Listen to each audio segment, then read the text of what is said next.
Hello Leo, Sun, Moon, Rising, and Venus signs. Kamusta kayo? Sana po nasa mabuti kayong kalagayan.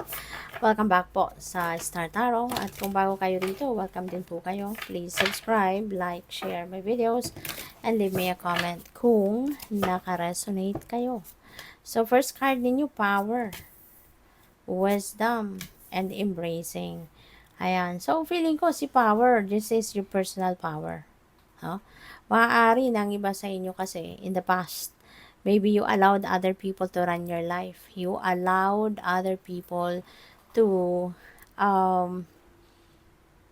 to be powerful, no, than you sa sarili ninyo. Pero maaari ngayon mababago na 'to. 'Di ba? Pwedeng mag-shift na kayo ng energy and you are going to reclaim that personal power. 'Di ba? Maaring meron kayong gagawin, meron na kayong steps na gagawin, na sasabihin, maaring ito ay pinaghandaan nyo na para mabawi nyo na yung kapangyarihan ninyo over your life. You know? Kaya, good for you, Leo, na may babalik mo na yung kapangyarihan mo sa sarili mo. And from here on, ikaw na yung magdidesisyon. 'Di ba? Para sa sarili mo kung ano makakabuti sa'yo, ano magiging ano magandang sitwasyon, no, na gusto mong magkaroon ka sa buhay mo, gagawan mo na ng paraan yan sa ngayon. So, we also have wisdom. Ayan, maraming wisdom, no? You are a person of wisdom. Marami ka ng alam, marami kang natutunan sa buhay mo. Season ka na siguro in terms of life experiences. Marami ka ng alam sa buhay. So, baka gagamitin mo na yan. Or baka reminder ito sa inyo ng universe na gamitin mo na ngayon kung ano man ang mga natutunan mo sa buhay in the past, apply them now in your life. No? Kasi ito na yung perfect pagkakataon, no, na magamit mo na yung mga natutunan mo sa buhay para mas maging maganda ang inyong pamumuhay sa ngayon. Embracing, ayan, so kung ano man ngayon ang dito parang na-feel ko dito yung surrender energy.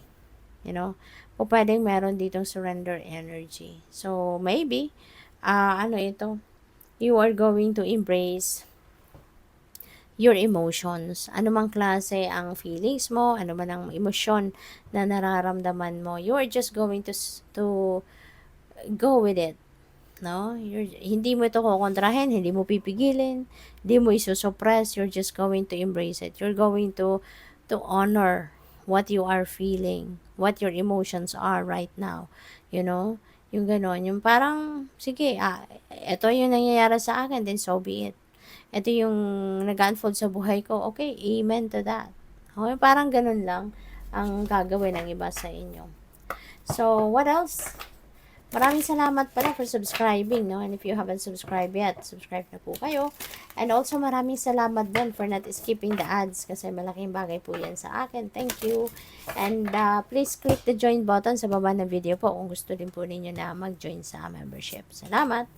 So, we have new moon in Virgo. Trust all will be well. Okay? Kaya magtiwala ka lang sa divine. Okay? Kasi you're being taken care of. Lahat tayo, we are all taken care of by the divine. So, magtiwala ka lang. Okay? Wala kang dapat na ikatakot. Wala kang dapat na ikakaba. All will be well. Kasi unang-una, when you are surrendering to the divine, you know, rest assured, no, na dadalhin ka nito sa kung saan kayo dapat. Okay? Kaya ang importante, when you are surrendering to the divine, importante din na lagi kang makikinig sa intuition mo. Kasi nandiyan dyan ang guidance. No? Nandiyan dyan ang guidance niya para sa atin, para madala tayo, no, sa kung saan tayo dapat na mapunta. Okay? So, excuse me po. Kaya yun, magtiwala ka lang na everything will be well. Everything is taken care of.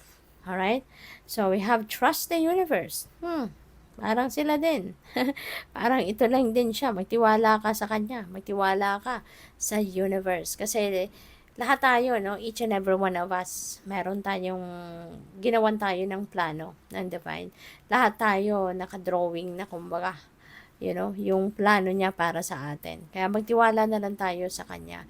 Kasi lahat naman ng mga nangyayari sa buhay natin, you know, is according to the divine will. That's according to the divine order and timing.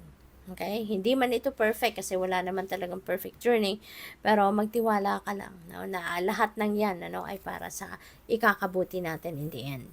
So, we also have new moon in Capricorn, step up and lead. Ayan, baka kayong-kayo ito eh, no? You're a leader. Leo, you were born to be a leader. Kaya ngayon, so, ang iba sa inyo, probably you're already on that position. Maybe you're already a leader. But ang iba sa inyo, baka papunta pa lang. Baka mapupromote pa lang kayo. Baka matatawagan pa lang kayo. No? Or baka ini-interview pa kayo. Diba? If you are really qualified for the position. So, pwedeng ganon. So, what else?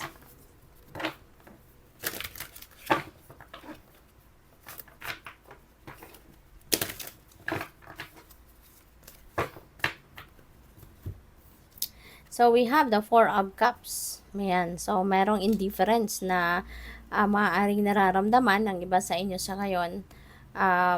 Probably, you've undergone, a situation na parang na-frustrate siguro kayo. Hindi nangyari ang ine-expect ninyo. Hindi nangyari kung ano man yung gusto ninyo.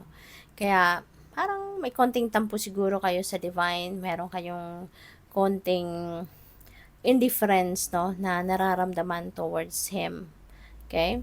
So, what else? We have justice, angel of integrity.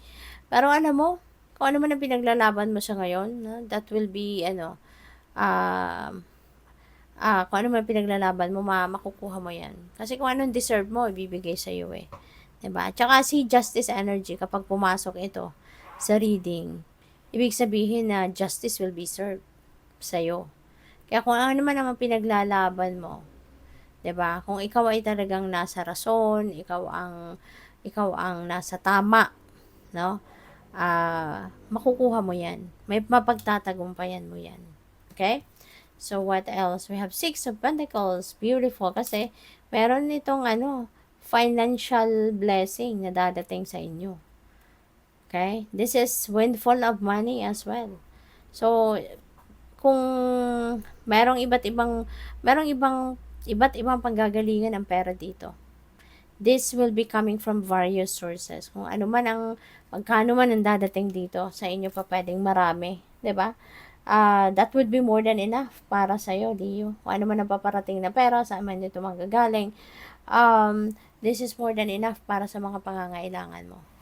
You will be given sobra para sa iyo so that you can still help other people, so that you can support other people as well. Hindi lang yung pangangailangan mo, kundi pwede ka rin makapagbigay pa sa iba, makatulong pa sa iba, kasi meron ding mga umaasa sa iyo eh. Meron din mga taong nakatingala din sa iyo, tag-aantay ng maibibigay mo. Okay? So good luck sa iyo. Thank you for watching. Love and light. Namaste.